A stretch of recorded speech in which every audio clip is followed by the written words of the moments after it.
Hello दोस्तों, welcome to Sunday study. हम CTET का पेपर 2 सॉल्व कर रहे थे 20 दिसंबर वाला। और पिछले पार्ट में हमने मैथमेटिक्स के 30 क्वेश्चन सॉल्व कर लिए थे, यानी क्वेश्चन नंबर 60 तक।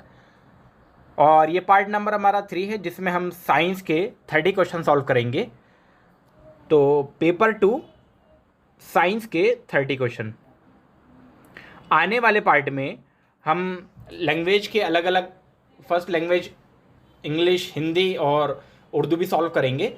सेकंड लैंग्वेज भी हम इंग्लिश, हिंदी और उर्दू सॉल्व करेंगे, यानी कि टोटल हम 6 लैंग्वेज सॉल्व करेंगे। अगर आप कोई सी भी लैंग्वेज ऑप्ट करना चाहते हैं तो आप हमारे चैनल से उसकी प्रिपरेशन कर सकते हैं या उसकी वीडियोस देख सकते हैं कि किस टाइप से ऑनलाइन में पेपर आया था। तो चलते हैं पहले क्वेश्चन की तरफ, क्वेश्चन नंबर 61 की तरफ।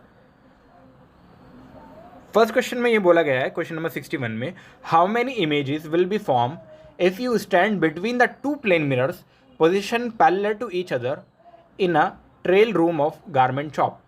यानी कि किसी वस्त्रालय के ट्रायल कमरे में यदि आप दो समांतर समतल दर्पणों के बीच खड़े हों तो आपके कितने प्रतिबिंब बनेंगे, कितनी इमेजेस आपकी बनेगी। तो दोस्तों, इसका सबसे पहले एक डायग्राम बनाते हैं। जैसे कि आपका समतल दर्पण है, यानी कि प्लेन मिरर है, तो अलग अलग दो समतल दर्पणों के बीच में आप खड़े हैं। जैसे कि मैं एक इमेज बना देता हूँ कि कोई पर्सन खड़ा हुआ है या खड़ी हुई है। तो यहाँ पर मल्टीपल रिफ्लेक्शन होगा, और मल्टीपल रिफ्लेक्शन होने की वजह से, यानी कि अनगिनत रिफ्लेक्शन होगा, और उसकी वजह से अनगिनत ही, यानी कि इनफाइनाइट क्या होगी, इमेजेस फॉर्म होगी। तो इसीलिए इसका जो करेक्ट ऑप्शन हो जाएगा वो ऑप्शन नंबर 4 हो जाएगा, इनफाइनाइट इमेजेस फॉर्म होगी, असीम इमेजेस। क्वेश्चन नंबर 62 में चलते हैं। A piece of copper is put in a test tube containing hydrochloric acid, which of the following statement will be true. Question बहुत सिंपल है। एक प्रश्नली में जिसमें हाइड्रोक्लोरिक अम्ल है में तांबे का एक टुकड़ा मिलाया जाता है, उसमें निम्न में से कौन सा कथन सत्य होगा। तो दोस्तों, ये NCERT का as it is copy question है। वहाँ पर क्या है, HCl के अंदर क्या मिलाया जा रहा है, एक कॉपर मिलाया जा रहा है। तो क्या होगा। अब ये रिएक्टिविटी सीरीज से क्वेश्चन है। रिएक्टिविटी सीरीज में क्या हुआ है कि हाइड्रोजन जो है वो ज़्यादा रिएक्टिव है कॉपर से। Hydrogen is more reactive than copper. ज़्यादा अभिक्रियाशील कौन है, हाइड्रोजन है। कम अभिक्रियाशील है कॉपर। तो कॉपर जो है हाइड्रोजन को रिप्लेस नहीं कर पाएगा, उसको डिस्प्लेस नहीं कर पाएगा, इसीलिए कोई भी रिएक्शन इसमें पॉसिबल नहीं होगी। तो आपका फर्स्ट ऑप्शन ही इसमें करेक्ट हो जाएगा, नो रिएक्शन टेक प्लेस, कोई भी अभिक्रिया नहीं होगी। बढ़ते हैं अगले क्वेश्चन की तरफ, question number 63। It is observed that a copper vessel get corroded in a rainy season to give। Hindi में पढ़ लेते हैं। ये देखा गया है कि वर्षा ऋतु में कॉपर के एक पात्र का क्षय होकर ये बनता है। ये 4 ऑप्शन आपके सामने हैं। वन बाय वन हम अब इस क्वेश्चन को पहले सॉल्व करते हैं। क्वेश्चन के अकॉर्डिंग बहुत सिंपल सा क्वेश्चन ये है कि कॉपर है,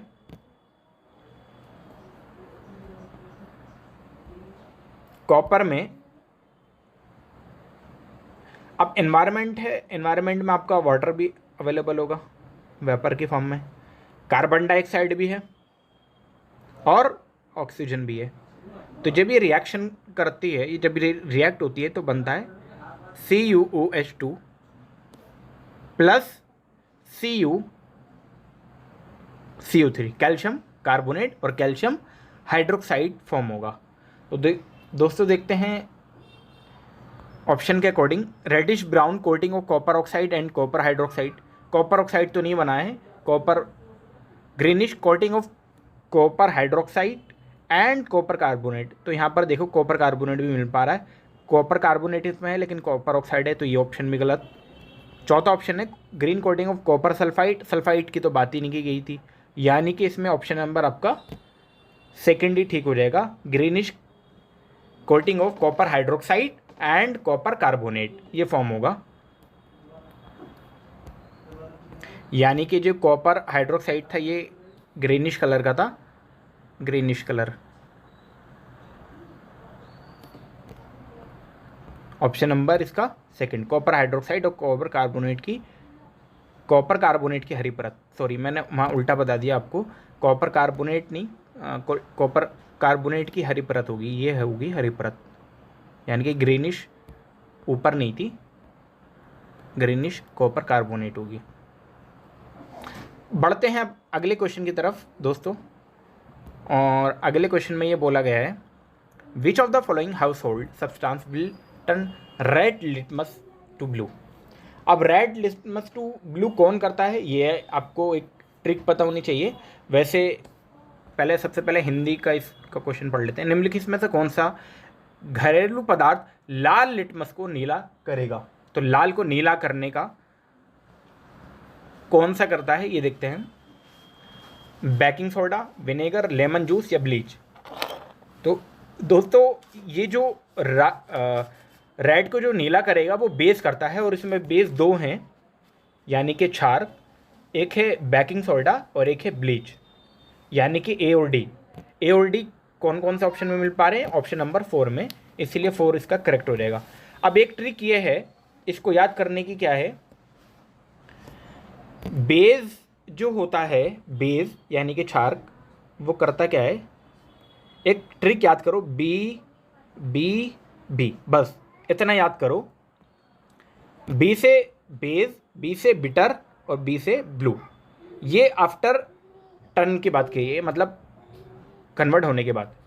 बेस क्या होता है, बिटर होता है, और रेड को नीला कर देता है, यानी कि ब्लू कर देता है। और बाकी विनेगर और लेमन जो थे वो एक एसिड थे, विनेगर यानी कि सिरका, और नींबू का रस, ये दोनों ही एसिड होते हैं, अम्ल। क्वेश्चन नंबर 65 में चलते हैं अब। Identify the pair of material that burn with flame. उस जोड़े की पहचान कीजिए जो ज्वाला के साथ दहन करते हैं। तो ये 4 ऑप्शन आपके सामने हैं। अब 4 ऑप्शन में वन बाय वन हम ऑप्शन देखते हैं। कैम्फर मैग्नीशियम, कैम्फर कोल, कोल केरोसिन या केरोसिन चारकोल। तो दोस्तों इसका जो करेक्ट ऑप्शन है वो ऑप्शन नंबर 1 है, camphor magnesium,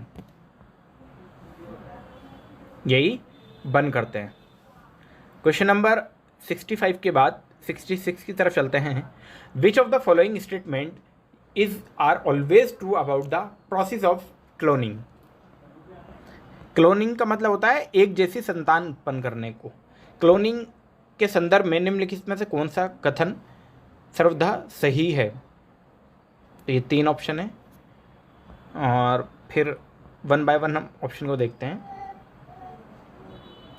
it is possible in only animal, नहीं। It result in exact replication of a cell, a living part of organism, ये मैंने आपको बता ही दिया था, बिल्कुल एज इट इज़ होता है, एग्जैक्ट होता है। It result in a large number of offspring, नहीं, लार्ज भी नहीं होता है, तो सिर्फ इसमें बी ही ठीक है, और बी मिल पा रहा है आपको ऑप्शन नंबर 2 में, यानी कि इसका ऑप्शन नंबर 2 सही है। क्वेश्चन नंबर 66 में चलते हैं। 67 में, read the following carefully and choose the correct option. Assertion है और रीजन है।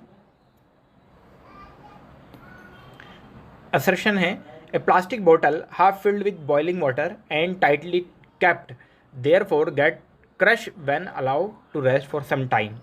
रीजन है, air pressure decreases in the bottle.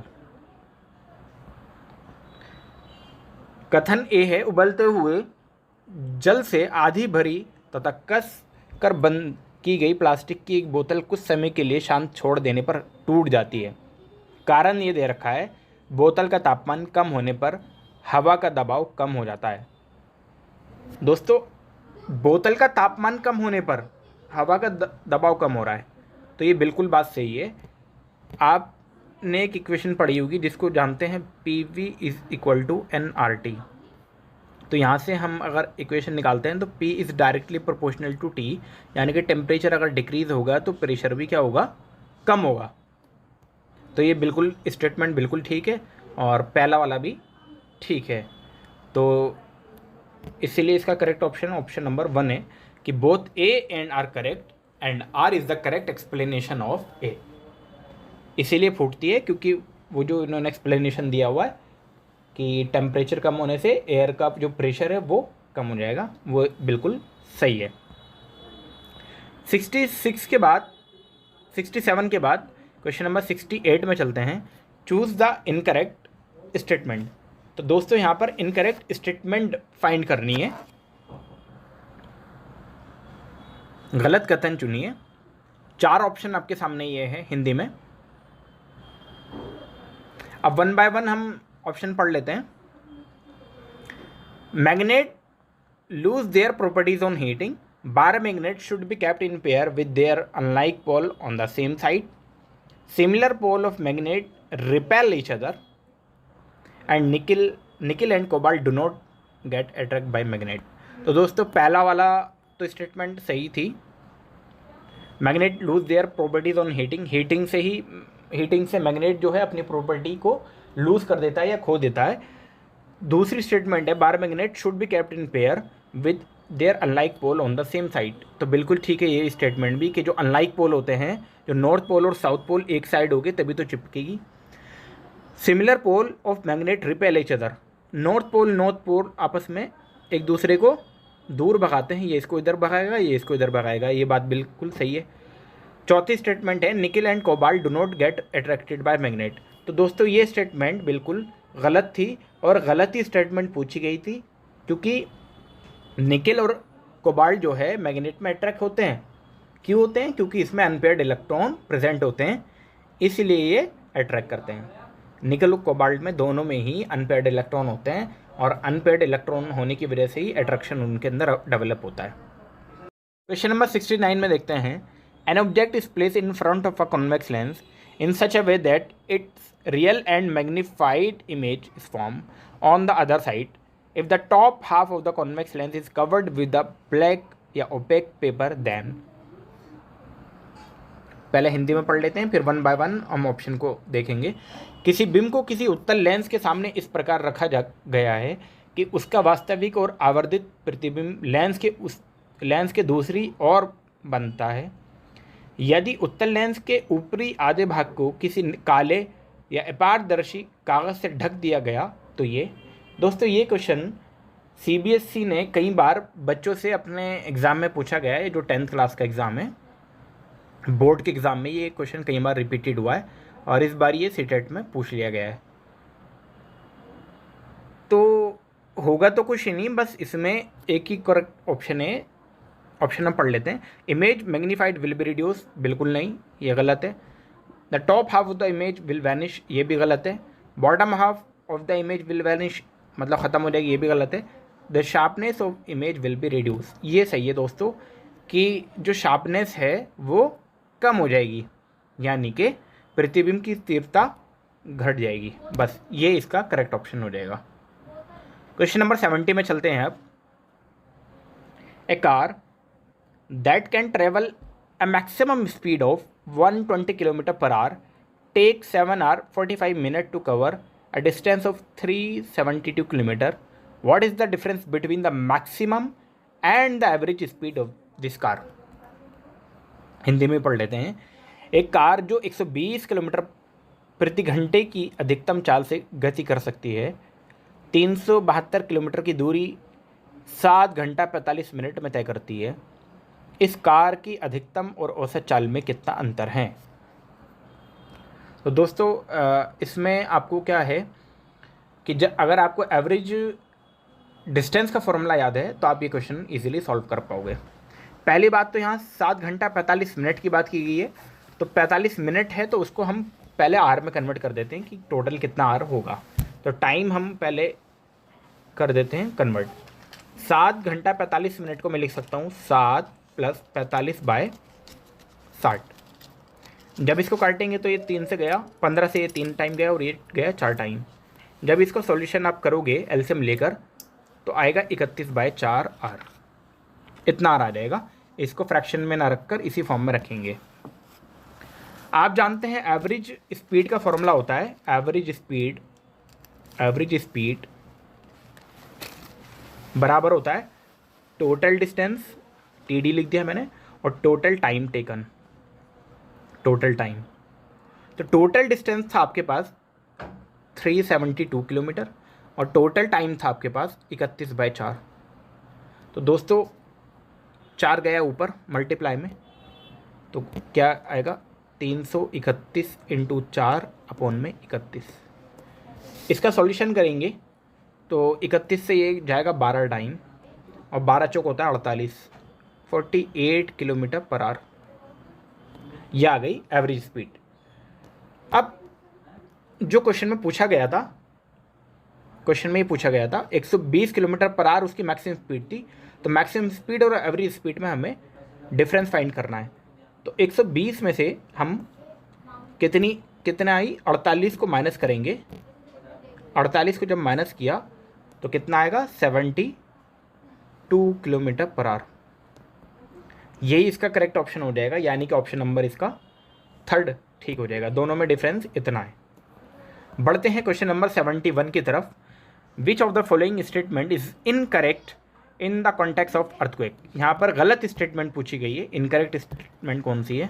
4 option है, हम पहले हिंदी में ऑप्शन देख लेते हैं। निम्नलिखित में से भूकंप से संबंधित कौन सा कथन गलत है? 4 ऑप्शन आपके सामने ये रहे। Most earthquake are caused by sudden slipping of tectonic plate and by volcanic eruption.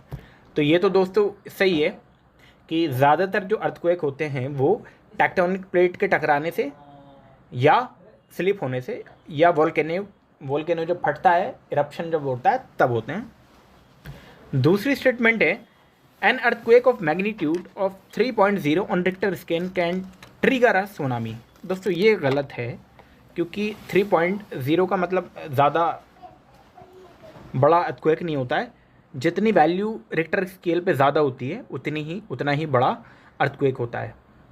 अगर मान लो 4 रिक्टर स्केल पे 4 होता तो 3 से ज़्यादा 4 होता। A major earthquake is generally followed by tremors in the same area. ये बिल्कुल ठीक है, ये स्टेटमेंट भी ठीक है। A study of earthquake is known as seismology. तो दोस्तों सीज़मोलॉजी ही कहा जाता है। तो ये क्वेश्चन आप पेपर में आ भी सकता है कि स्टडी ऑफ अर्थक्वेक को क्या कहा जाता है, तो उसको कहा जाता है सीज़मोलॉजी। और ये भी है कि अर्थक्वेक को किस चीज़ में मेज़र किया जाता है, तो ये आपका यहाँ पर लिखा हुआ भी है, फिर से मैं एक बार लिख दूँ। उसका स्केल है आपका रिक्टर। रिक्टर एक पैमाना है जिस पर इसको मेज़र किया जाता है। तो सेकंड स्टेटमेंट जो थी वो गलत थी, इसीलिए गलत स्टेटमेंट पूछी गई थी। Correct option is option number 2। Question number 72 में चलते हैं अब। 3 object A, B and C having different densities but same size are put in a liquid. Consider the following situations and arrange these in ascending order of buoyant force acting on each of the object. यानी कि 3 विभिन्न घनत्व लेकिन समान आकार वाले वस्तुओं A, B, C को एक द्रव में डाला जाता है। निम्नलिखित परिस्थितियों पर ध्यान दीजिए और इसमें वस्तुओं पर लगने वाले उत्प्लावन बल के आधार पर उन्हें आरोही क्रम में व्यवस्थित कीजिए। तो दोस्तों ये 4 ऑप्शन है, 3 स्टेटमेंट है और ये 4 ऑप्शन आपके सामने दिए हैं। हम 1 बाय 1 पढ़ते हैं और फिर उसके अकॉर्डिंग हम अपना आंसर देखते हैं। A is completely submerge in liquid, यानी कि A जो है कम्प्लीटली लिक्विड के अंदर जा रहा है, ठीक है। B is float with 1/4 of volume inside the liquid, मतलब यह है कि 4 में से सिर्फ एक ही हिस्सा लिक्विड के अंदर जा पा रहा है। और C float with 1/2 of volume inside the liquid. C जो ऑब्जेक्ट है वो उसमें मतलब आधा हिस्सा उसमें लिक्विड के अंदर जा पा रहा है। तो दोस्तों हम देखते हैं इसका डेंसिटी का मतलब क्या होता है? Mass by volume. डेंसिटी होता है मास बाय वॉल्यूम। और बॉयंस फोर्स वो फोर्स होता है जो किसी भी ऑब्जेक्ट को पानी से ऊपर की तरफ फेंकता है। तो ऊपर की तरफ जो फेंक रहा है वो सबसे कम यानी कि सबसे कम ऑब्जेक्ट जो डूबेगा उसी का बायेंट फोर्स सबसे ज़्यादा होगा, यानी बी का फोर्स सबसे, बी में सबसे बायेंट फोर्स सबसे ज़्यादा है। सी क्योंकि आधा डूब रहा था इसलिए सी है, और ए तो कंप्लीट डूब रहा था, यानी कि सबसे कम जो फोर्स होगा बायेंट फोर्स वो ए के अंदर होगा। तो आपका A C B is the correct option. ये हम देख लेते हैं किसमें, ये ऑप्शन नंबर आपका थर्ड में है, option number third is the right answer. अब बढ़ते हैं अगले क्वेश्चन की तरफ। क्वेश्चन नंबर 73 में the major reason for using Bakelite for handles of pressure cooker is that, pressure cooker के हैंडल के लिए बेक लाइट का उपयोग करने का मुख्य कारण है कि, ये चार ऑप्शन है आपके सामने, चार ऑप्शन में देखते हैं कौन सा ऑप्शन बेस्ट है। It is a bad conductor of heat, it is a bad conductor of electricity. अब खाना बनाने में इलेक्ट्रिसिटी का तो यूज़ नॉर्मली हम करते नहीं है। इट इज़ अनब्रेकेबल, हम इसलिए भी नहीं बेक लाइट का यूज़ करते कि वो अनब्रेकेबल है। It is light in weight, हल्का होता है इसलिए नहीं करते, बल्कि इसलिए करते हैं क्योंकि it is a bad conductor of heat. Option number 1 is the correct option. Bad conductor of heat होने से क्या होगा, जब खाना बनाया जाता है तो क्योंकि आप जो भी बर्तन लेते हो वो ज़्यादातर सभी मोस्टली क्या होते हैं, गुड कंडक्टर ऑफ हीट होते हैं, तो हीट ऊपर तक चली जाती है। बैकलाइट इसलिए लगाया जाता है ताकि आप उस बर्तन को आसानी से पकड़ पाएँ। जो ब्लैक कलर का जो कुकर के अंदर लगा हुआ होता है ना पोर्शन, ऐसे कुछ जो होता है ब्लैक कलर का, ये जिसको पकड़ते हैं आप, तो वो होता है बैकलाइट। वो लगाया इसलिए आता है क्योंकि ऊष्मा का वो कुचालक होता है। क्वेश्चन नंबर 74 में चलते हैं, और ये क्वेश्चन मोस्ट इंपॉर्टेंट है आपके पेपर पॉइंट ऑफ व्यू से। इससे रिलेटेड हम और भी इंफॉर्मेशन देखेंगे। The vitamin which also act as antioxidant are, जो विटामिन उपचाय क्रोधिक भी हैं वे है। अब एंटीऑक्सीडेंट जो होते हैं वो होते हैं ए सी एंड ई, यानी कि ऑप्शन नंबर आपका ये ठीक हो जाएगा। अब ए के बारे में हम पहले थोड़ी सी इन्फॉर्मेशन ले लेते हैं। ए को दोस्तों जाना जाता है रेटिनॉल के नाम से। A is retinol, C is ascorbic acid होता है,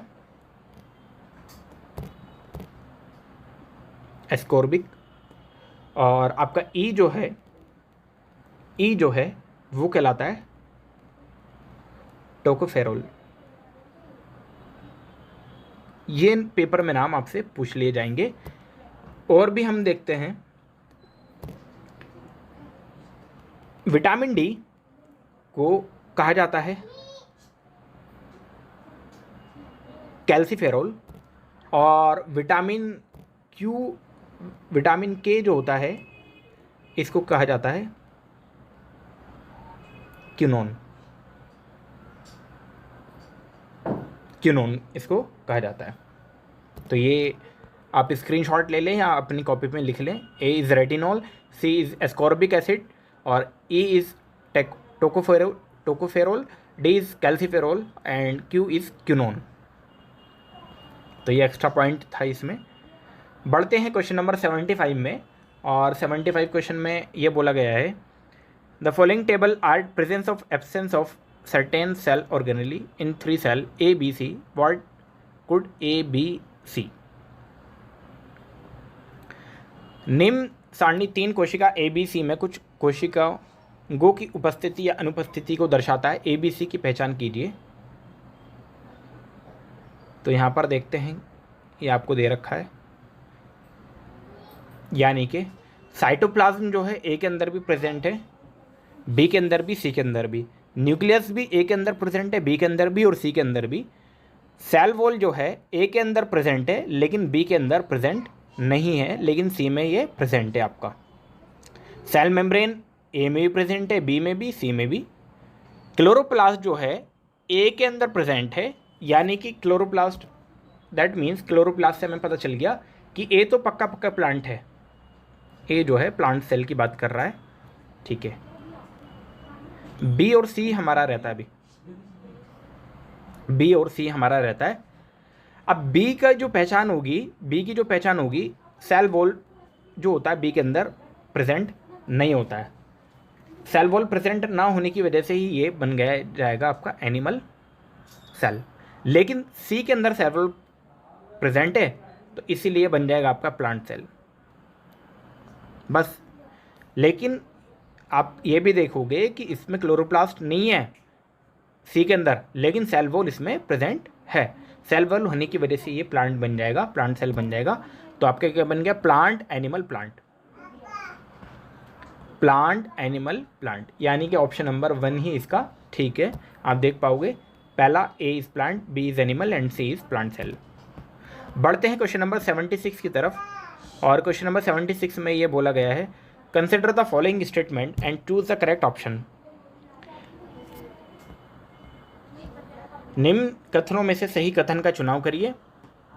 ये 4 ऑप्शन है आपके सामने, 4 स्टेटमेंट है और इसमें से बताना है कौन सी स्टेटमेंट हमारी इसमें से ठीक है। Measle is caused by bacteria, malaria is caused by plasmodium, typhoid is caused by bacteria, या leprosy is caused by virus.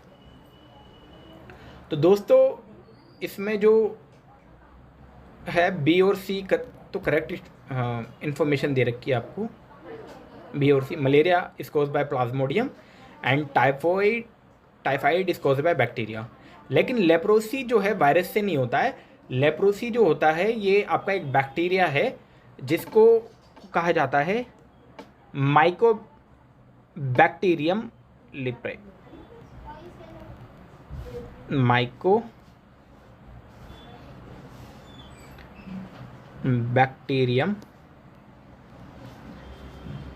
LEPRAI leprae. और पहला वाला जो है मीजल्स, वो बैक्टीरिया से नहीं, वो होता है वायरस से, RNA वायरस से, ये होता है RNA वायरस से। तो पहला और मतलब बी और सी स्टेटमेंट ठीक थी, बी और सी मिल रही है ऑप्शन नंबर 2 में, option number 2 is the right answer. बढ़ते हैं नेक्स्ट क्वेश्चन की तरफ। अब read the following statement and choose the correct option. First statement is hen exhibit external fertilization, hen is an oviparous animal। यानी कि ये 2 statement आपको दी हुई है। मुर्गी में बाह्य निषेचन होता है, मुर्गी का एक अंड प्रजक जंतु है। तो 4 ऑप्शन आपके सामने ये है। अब 1 बाय 1 हम दोनों स्टेटमेंट की बात करते हैं। दोस्तों जो एक्सटर्नल फर्टिलाइजेशन तो नहीं होता है, इंटरनल फर्टिलाइजेशन होता है हैन के अंदर, मुर्गी के अंदर।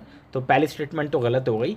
हैन इज़ एन ओविपेरस एनिमल, तो ये बिल्कुल ठीक है, यानी कि ओविपेरस वो होते हैं जो आपके एग ले करते हैं, अंडे देते हैं। विविपेरस वो होते हैं जो बेबी बॉर्न करते हैं। तो स्टेटमेंट आपका 1 जो है गलत है और सेकंड इसकी ठीक है। और ये देखते हैं हम किस में मिलती है, ये आपकी ऑप्शन नंबर 2 में मिल पा रही है। S2 is true but S1 is false, तो ऑप्शन नंबर 3 इसका सही हो जाएगा। बढ़ते हैं क्वेश्चन नंबर 78 में। Read the following statement and choose the correct option. दोबारा से एक स्टेटमेंट दी हुई है, ये 2 स्टेटमेंट आपके सामने हैं और ये 4 ऑप्शन आपके सामने हैं। असर्शन ये रीज़न है। A bird like owl can see very well in the night but not during day. Night bird have few cone and large number of rod in the retina.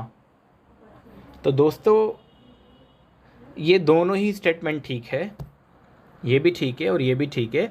और reason भी जो है ना ये बिल्कुल ठीक है। जो नाइट बर्ड होते हैं ना, जो रात को देखते हैं, उनकी जो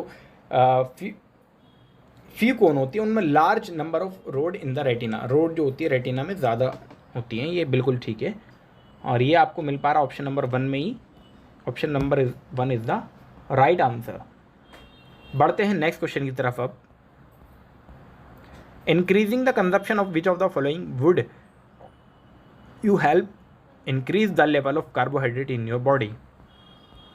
निम्नलिखित में से किसका सेवन बढ़ाना आपके भोजन में कार्बोहाइड्रेट का स्तर बढ़ाने में मदद करेगा। तो ये 4 ऑप्शन है। तो दोस्तों ये तो बहुत सिंपल ही क्वेश्चन आपके दे दिया था। मेज़ यानी कि मक्का अगर आप खाओगे तो आप कार्बोहाइड्रेट आप बॉडी में ज़्यादा लोगे। चलिए बढ़ते हैं क्वेश्चन नंबर 80 में। ये हमारा लास्ट क्वेश्चन है। उसके बाद 10 क्वेश्चन हमारे जो साइंस पेडागोजी से पूछे आते हैं तो उसके बारे में बात करेंगे। असर्शन दिया हुआ है, the speed of sound is more on hot summer day than on colder winter day. Reason है the density of hot air is less than density of cold air. Hindi में भी आपको क्वेश्चन दिखा देता हूँ। हिंदी में ये है और 4 ऑप्शन आपके ये रहे। तो दोस्तों इसके बारे में हम पढ़ते हैं। पहली स्टेटमेंट तो दोस्तों बिल्कुल सही है और दूसरी स्टेटमेंट भी ठीक है, लेकिन ये जो असर्शन था उसका रीज़न नहीं है, तो इसीलिए इसका correct option option number second हो जाएगा। अब बढ़ते हैं क्वेश्चन नंबर 81 की तरफ। और 81 क्वेश्चन में ये बोला गया है, which of the following is not true about observing of science observing in science. निम्नलिखित में से कौन सा विज्ञान प्रेक्षण करने के संदर्भ में सही नहीं है। यहाँ पर नहीं है पूछा गया दोस्तों। तो ये 4 ऑप्शन आपके सामने हैं। वन बाय वन हम ऑप्शन को डिस्कस करते हैं। It involve seeing, testing, touching and listening and smelling. दूसरा है it focuses on telling what it is, या it give unbiased truth about natural phenomena. Unbiased तो नहीं होगा, तो यही गलत है और गलत ही पूछा गया था, नॉट ट्रू, क्योंकि ट्रू नहीं है, इसीलिए इसका करेक्ट ऑप्शन ऑप्शन नंबर 3 हो जाएगा। ऑब्जर्वेशन होता क्या है दोस्तों? ऐसा प्रोसेस होता है जिसमें आप कोई चीज़ के बारे में जानते हो और रिकॉर्डिंग करते हो किसी चीज़ के बारे में। चलिए बढ़ते हैं नेक्स्ट क्वेश्चन की तरफ। अब question number 82, according to NCF 2005 position paper on teaching of science, which of the following is an important and transferable skill that can help the children learning to learn science. विज्ञान शिक्षण पर राष्ट्रीय पाठ्य चर्चा रूपरेखा 2005 की स्थिति पत्र के अनुसार निम्नलिखित में से कौन सा एक महत्वपूर्ण और स्थानांतरणीय कौशल है जो बच्चों को विज्ञान सीखने में सहायता करता है। 4 ऑप्शन आपके सामने ये रहे। हिंदी में हम इंग्लिश में पढ़ते हैं अब। Ability to learn scientific fact, ability to recall the formulae to solve problem, ability to understand the process of scientific inquiry, या 4th ऑप्शन और हमारा लास्ट ऑप्शन है ability to recall the contribution of great scientist. तो दोस्तों हमारा जो correct option होगा वो हमारा 3rd हो जाएगा, ability to understand the process of scientific inquiry. बढ़ते हैं अब क्वेश्चन नंबर 83 में। What do we mean when we say that scientific knowledge is tentative. Tentative मतलब ये है जो चीज़ चेंज हो सकती हो। जब हम ये कहते हैं कि वैज्ञानिक ज्ञान अस्थायी है, तो उससे हमारा अभिप्राय क्या है? तो ये 4 ऑप्शन आपके सामने हैं।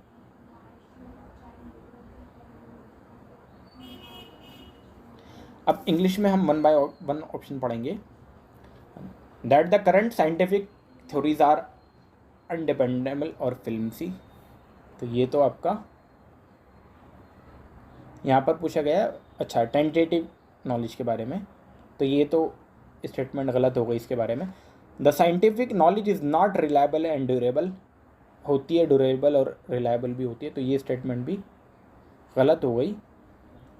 The existing scientific knowledge is subjected to revision in the light of new evidence. ये बिल्कुल ठीक है, यानी कि जो एग्जिस्टिंग साइंटिफिक नॉलेज है या थ्योरी है उसको हम न्यू एविडेंस के बेस पर चेंज कर सकते हैं। अगर न्यू कोई एविडेंस हमें मिलता है उसके बेस पर चेंज की जा सकती है। उसी को कहते हैं टेंटिवनेस, यानी कि जो चीज़ फिक्स ना हो, कोई एविडेंस के साथ वो चेंज कर जाए, उसी को जो आपका साइंस है वो टेंटेटिव सब्जेक्ट ही है। क्वेश्चन नंबर 84 में चलते हैं। अब 84 में बोला गया है, while teaching the topic electricity in class 8 the teacher commented Thomas Edison experiment thousands of times before he successfully found a material suitable to be used as a filament of light bulb. Which of the following aspect in the teacher highlighting above? Hindi में पढ़ते हैं। कक्षा 8 में विद्युत विषय पढ़ाते हुए शिक्षक ने कहा, थॉमस एडिसन ने प्रकाश बल्ब के तंतु के निर्माण के लिए हजारों बार प्रयोग किए। निम्न में से कौन से पहलू पर शिक्षक उपरोक्त कथन में अधिक बल दे रहा है? तो ये 4 ऑप्शन आपके सामने ये रहे। 1 बाय 1 ऑप्शन में हम देखते हैं। Subjectivity in science, tentativeness in science, या एम्पिरिकल नेचर ऑफ साइंस, या कल्चरल एम्बेडेडनेस ऑफ साइंस। तो दोस्तों इसका जो करेक्ट ऑप्शन है वो ऑप्शन नंबर 3 है, एम्पिरिकल नेचर ऑफ साइंस। ये बताता है कि साइंस को ऑब्जर्वेशन के थ्रू पाया गया है। एम्पिरिकल नेचर ऑफ साइंस हमें ये बताता है कि जो साइंस की जो थ्योरीज़ हैं या कुछ भी जो लॉ है वो ऑब्जर्वेशन के थ्रू ही हमें मिले हैं और कोई एक्सपेरिमेंट करने के बाद। बढ़ते हैं अपने क्वेश्चन नंबर 85 में, और इसमें ये बोला गया है, a teacher can inculcate the essence of the scientific enterprises among the student by all the following practices except. दोस्तों यहाँ पर एक्सेप्ट पूछा गया है, मतलब इनमें से किसको छोड़कर बाकी सब चीज़ें करता है। एक शिक्षक छात्रों में वैज्ञानिक के उद्यम के सार को निम्नलिखित कार्य नीतियों के द्वारा विकसित कर सकता है, इसके सिवाय। 4 ऑप्शन आपके सामने ये है। 1 बाय 1 हम ऑप्शन पढ़ते हैं। Student should be made convergent with multiple method of science. तो ये तो बिल्कुल सही बात है कि उन्हें पता होना चाहिए मल्टीपल मेथड ऑफ साइंस। या nature of science to be made an integral part of teaching learning, ये भी सही है। Student must be required to memorise fact and reproduce when needed. तो दोस्तों ये तो गलत है कि बच्चे को रट्टा तोता बना दिया जाए, उनको बोला जाए कि वो याद करे, रट्टा मारे, और जब ज़रूरत पड़े तब उसको वो लिख दे या रिप्रोड्यूस कर दे। रिप्रोड्यूस का मतलब है जहाँ पर वो नीड पड़े उसको वो बता दे। जैसे पेपर हुआ तो पेपर में वो सारी की सारी कॉपी कर दे, एज इट इज़ लिख दे। तो ये चीज़ें तो गलत है। तो ऑप्शन नंबर इसका 3 ठीक हो जाएगा। बढ़ते हैं क्वेश्चन नंबर 86 में अब। Which among the following is the most important consideration for organising remedial teaching. उपचारात्मक शिक्षण आयोजन करने में निम्नलिखित में से क्या सबसे महत्वपूर्ण विचार बिंदु है?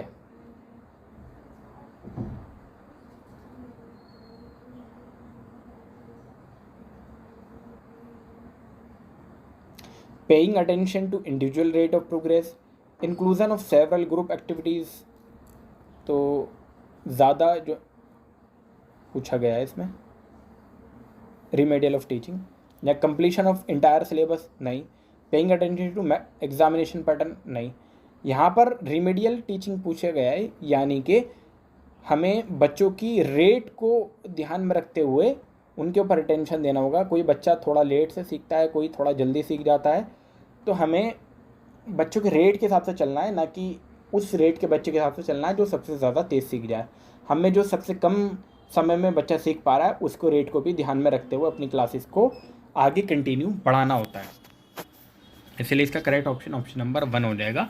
बढ़ते हैं 87 क्वेश्चन की तरफ। Reena found that during a class test most of the student had responded incorrectly to a concept based question. Which of the following strategies can help in addressing this issue. यानी कि कक्षा परख के दौरान रीना पाती के अधिकांश विद्यार्थियों ने एक अवधारणा आधारित प्रश्न के लिए गलत उत्तर लिखा है। निम्नलिखित में से कौन सी रणनीति इस समस्या को संबोधित करने में सहायता कर सकती है? तो दोस्तों ये 4 ऑप्शन आपके सामने ये है। हम 1 बाय 1 ऑप्शन पढ़ेंगे और फिर डिस्कस करते हैं इसके बारे में। Motivate student to read, understand and learn well, नहीं, ये तो गलत ही हो जाएगा। Arrange a PTM and ask parent to encourage student to prepare well for next exam, नहीं। हमें एग्ज़ाम के लिए प्रिपेयर नहीं कराना बच्चों को, हमें इसलिए पढ़ाना ताकि बच्चे वेल डेवलप हो जाए, खुद से डाइवर्जेंट थिंकिंग करे और कुछ डिस्कवरी करे। टीच द कॉन्सेप्ट अगेन या search for conceptual gap and teach the concept accordingly. बिल्कुल सही है, यही है ऑप्शन नंबर इसका 4 ठीक हो जाएगा। यानी कि जो टीचिंग गैप आ रहे हैं, जो जहाँ बच्चे गलती कर रहे हैं, वो कहीं ना कहीं गैप हुआ है, कोई कॉन्सेप्ट के बीच में कोई गैप रहा है, उस गैप को हम टीचर खुद फाइंड करेगा और फिर दोबारा से कॉन्सेप्ट को दोबारा से उस गैप को फिल करने की कोशिश करेगा। यानी कि कॉन्सेप्ट को, उस वाले कॉन्सेप्ट को जो जिसमें परेशानी आ रही है उसको पढ़ाएगा और फिर बच्चे उसमें अच्छा कर पाएंगे। बट 88 में चलते हैं आप। Read the following statement and choose the correct option. पहले हिंदी के पढ़ लेते हैं। तो ये 2 स्टेटमेंट आपके सामने हैं और फिर ऑप्शन मैं आपको दिखा दूं। ऑप्शन आपके ये रहे। Demonstration of discrepant event help in addressing misconception. Discrepant event create cognitive conflict for conceptual change. तो दोस्तों इसमें जो करेक्ट ऑप्शन है वो ऑप्शन नंबर 1 है, यानी कि दोनों ही स्टेटमेंट ठीक है और आर जो है वो करेक्ट रीज़न है असर्शन का। 89 में चलते हैं अब। सेकंड लास्ट क्वेश्चन हमारा है इस वीडियो का। पहले हिंदी का पढ़ लेते हैं, उसके बाद हिंदी का मैं दिखा दूं आपको, उसके बाद हम इंग्लिश का क्वेश्चन पढ़ के अपने ऑप्शन को देखेंगे। चलिए पढ़ते हैं। A teacher and her group of students, while carrying out an activity on seed germination, planted seed in different conditions and found that dry seed did not grow. The teacher posed the question to student, why do you think these seeds are not growing? What can be done to make them grow? Which of the following skills is the teacher trying to develop among the students through these questions? यानी कि एक teacher जो है seed germination की एक activity करा रहा है और उसमें वही देखता है कि जो ड्राई सीड जो उन्होंने ग्रो किए, मतलब उस 2 टाइप के सीड होंगे, एक ड्राई थे और एक जो ड्राई नहीं थे। जो ड्राई सीड थे वो ग्रो नहीं हुए और दूसरे वाले ग्रो हुए। तो टीचर ने ये 2 क्वेश्चन पूछे। अब ये बताना है कि टीचर बच्चों के ये क्वेश्चन करके टीचर बच्चों में क्या कौन सी स्किल्स डेवलप करना चाहता है, ऑब्जर्विंग, हाइपोथेसिस, प्रिडिक्टिंग या क्वेश्चन रीजिंग। तो दोस्तों इसका जो करेक्ट ऑप्शन है वो ऑप्शन नंबर 2 है, हाइपोथेसिस। Hypothesis skills